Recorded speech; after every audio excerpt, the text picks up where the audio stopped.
Martin. Ge mig en sekund för jag är på väg någonstans. Häng med.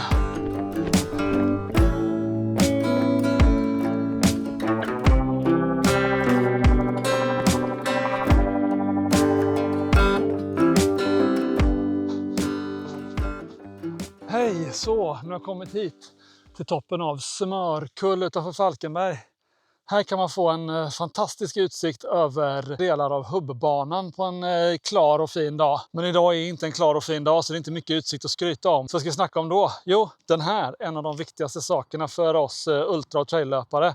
Löparvästen. Och som vanligt tänkte jag lägga upp det så att jag börjar snacka lite om det jag tycker är viktigast med en väst och vad jag tänker på när jag köper väst. Och sen tänkte jag prata lite om vilken väst jag har valt och varför jag har valt den jag har valt. Och varför jag inte är helt förtjust i just denna. Jag vill börja med att säga att jag inte är sponsrad av något företag jag kommer att prata om idag. Och har köpt grejerna för egna surt förvärvade pengar. You work really hard for that. Well, you work for that. Så vill du veta lite mer om vad jag tycker är viktigt med en löparväst, så häng med så ska jag berätta mer.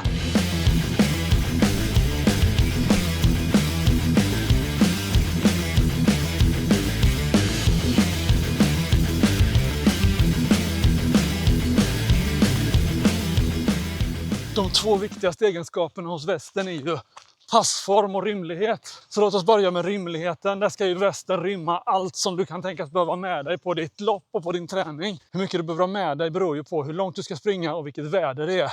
Vid kallt väder behöver man mer kläder och ju längre man springer desto mer mat och näring behöver man. Men västen ska ju även rymma poolpack och första hjälpen-kit och annat. Bra att ha. Samt all mandatory equipment för ditt lopp.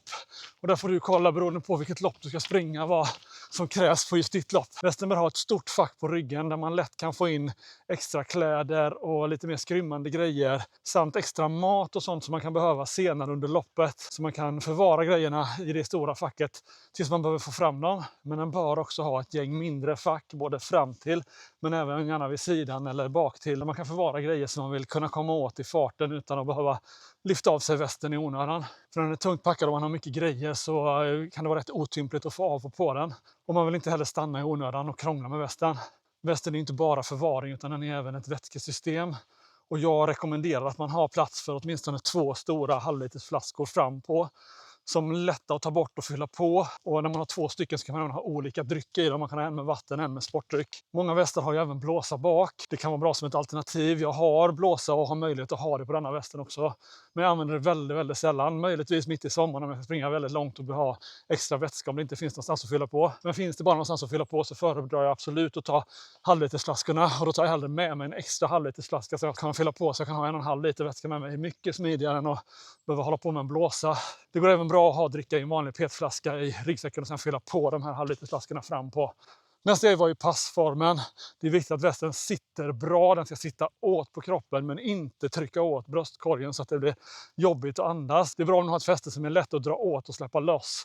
Beroende på vad man har för kläder under och beroende också på hur trött man är. Ibland kan det strama och trycka över bröstet och man kan behöva öppna lite mer för att kunna andas. Det är också viktigt att den inte studsar och orsakar skav någonstans på kroppen. Man ska kunna springa väldigt, väldigt långt i den. Värt att tänka på är också att den ska sitta bra oavsett om den är fullpackad till bredden eller om den är helt tom. För man kommer ofta starta med västen väldigt fullt packad och förhoppningsvis så går man i mål med den med väldigt mycket mindre packning. Man vill även kunna springa olika långt både på tävling och träning med samma väst och kunna anpassa packningen utan att behöva fylla ut västen för att den ska sitta skönt.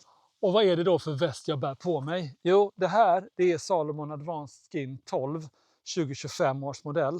12 i namnet antyder att västen ska rymma 12 liter och det gör den nog. Den har ett stort och rymligt fack här bak på ryggen där man kan få plats med det mesta. Inne i det facket finns även en liten ficka som är lätt att komma åt även när västen är fullpackad. Man till exempel kan ha sin poolpack undangömd. Det finns även en liten hake för att stoppa nycklar och sånt. Men det här facket, här kan man knö in det mesta man kan tänkas vilja ha. Det är stort och rymligt. Sen har den även ett fack här bakom som går in under det stora facket. Och den har snedskuren öppning så den är ganska lätt att komma åt även när den sitter på ryggen genom att sträcka bak handen och komma in. Nackdelen med det snedskurna facket är ju att det även är lätt att saker kanske råkar ramla ut om de inte är nedtryckta ordentligt. Facket är även lite bredare här på sidan och sen går det ihop under det huvudfacket och sen blir det bredare igen på andra sidan. Det är ett enda stort fack som går igenom hela. Man kan knö ner en jacka och sen dra fram den från vilken sida som helst. På framsidan finns det ficka på varje sida som är avsedda för en vattenflaska. Det följer även med 2 sådana här halvlitersflaskor som man kan stoppa ner i det facket. Man har även fack här framför vattenflaskorna där man kan ha mat och sånt som man vill komma åt lätt. Men även 2 fack med dragkedjor här på framsidan. Där man kan knä ner rätt mycket i och framförallt det man vill se till att inte tappa. Det är ett nättyg här som är ganska stretchigt så man kan knö ner rätt mycket i alla fickor. Den här fickan på framsidan som går framför vattenflaskan går även en bra bit ut på sidan. Men i skuren här strax innan fickan här bak kommer. Vet jag inte hur väl det syns när jag sitter och fladdrar med en väst här framför.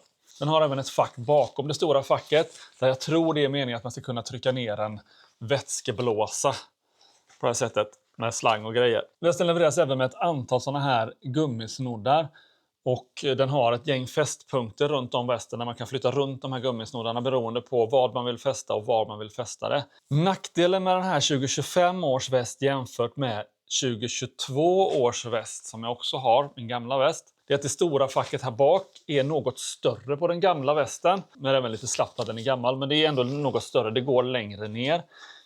Facket här bakom ryggen är mycket större och går in bakom det stora facket. Så det är lika stort hela vägen här bakom ryggen.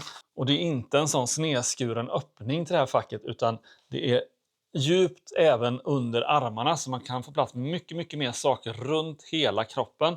På framsidan här har den liknande uppsättning som på den nyare västen med plats för vattenflaskor, rejäla fack framför och även de här facken med dragkedjor på varje sida. Men på det stora hela så har den här en större ficka på sidan. Den har även betydligt fler fästpunkter runt omkring för olika prylar och där man kan välja att sätta fast saker. Det här är lite tofsar som jag själv har satt fast i olika fästpunkter så de är inte standard. Den här väskan har även den fack bakom ryggfacket men den har istället för 1 så har den 2 stora långa fack. Så på det stora hela så har den här västen betydligt mer utrymmen runt omkring och mer smarta fickor. Plus att den har fler fästpunkter. Jag har sytt på lite nya fästpunkter så jag kan få fokus på det här. Så jag har bara tagit lite paracord och lite sytråd och sytt fast en ny fäste här för att kunna fästa den där jag vill ha den. Men jag tycker inte man ska behöva göra det allt för mycket utan det ska ju följa med fästpunkter. Så jag tycker den nya västen saknar en del fästpunkter och den rymmer betydligt mindre än vad den gamla västen gjorde. Så därför så behåller jag den gamla västen när jag ska springa långt som 100 km eller 100 miles och behöver ha med mig mycket grejer. Då är det den som gäller. Men den börjar tappa spänsten så jag vill inte springa med den på varje träning och varje tävling. Så när jag kan klara mig undan det så tar jag den här nyare västen ändå. De här sakerna sammantaget gjorde att jag var lite tveksam när jag köpte den här västen. För jag visste innan att den var inte lika bra som min gamla väst. Och har du något tips på en väst att använda istället för de här nya Salomon-västarna? Om inte Salomon kommer med en bättre modell i år så tipsa gärna i kommentarerna. Jag tror att en del som hittat den här filmen kommer ut efter en ny väst och inte vet riktigt vad man ska köpa. Så tipsa gärna nedanför. Och om du själv är ute efter en väst och är lite tveksam till vad du ska köpa, så gå in på YouTube och sök. Det finns massa recensioner och sånt. Men jag tipsar även om att titta på racevideor och faktiskt titta på vad de har på sig som inte gör reklam för de här västarna. Vad använder folk mest? Man kommer se väldigt mycket av den här Salomon Advanced Skin. Den är väldigt vanlig och de flesta som springer i den tror jag har de äldre modellerna för de är betydligt bättre. Och kan man få tag på en sån begagnad så kan det absolut vara läge att slå till för det är en riktigt bra väst. Men den nya, ja, jag är lite tveksam.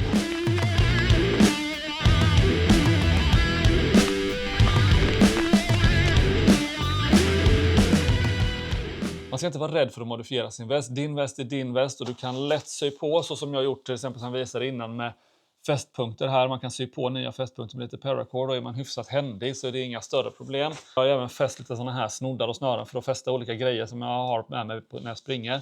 Man kan även lätt använda buntband och kabinhakar och sätta fast på västen för att få den om man vill ha den.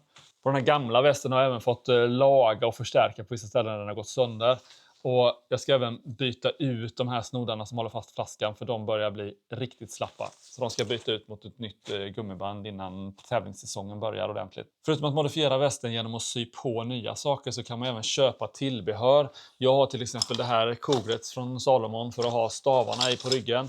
Det är fäst med fästen här på axeln och sen så går det att fästa antingen här nere eller snett över beroende på lite hur mycket packning man har i det stora facket. Väldigt smidigt för att ha med sig stavarna. Jag tycker det är det bästa sättet att fästa stavarna på väskan. Jag har provat lite andra sätt. Det går att fästa dem både fram på och bak på med olika konfigurationer. Det finns tips på YouTube om man söker lite. Men jag tycker att kogret är absolut överlägset alla de metoderna. För det är lätt att få fram stavarna och lätt att stoppa ner dem igen. Så med de tipsen så läs på lite innan du köper din väst. Och har du möjlighet så prova naturligtvis gärna västen innan du köper den. För rätt väst hjälper jättemycket på långa lopp. Och gör även träningarna mycket behagligare. Det är skönt att kunna ha med sig det man vill ha med sig.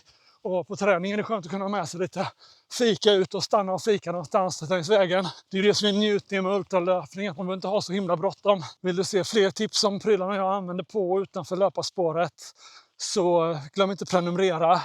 Och vill du se fler sådana här filmer så tryck på gilla-knappen som vanligt. Det betyder jättemycket. Jag är superglad för alla som... Jag säger det alltid med sån entusiasm. Men på riktigt, det betyder faktiskt jättemycket. Och jag menar det. Så ska jag ta och springa hem så länge. Så ses vi i nästa. Hej då!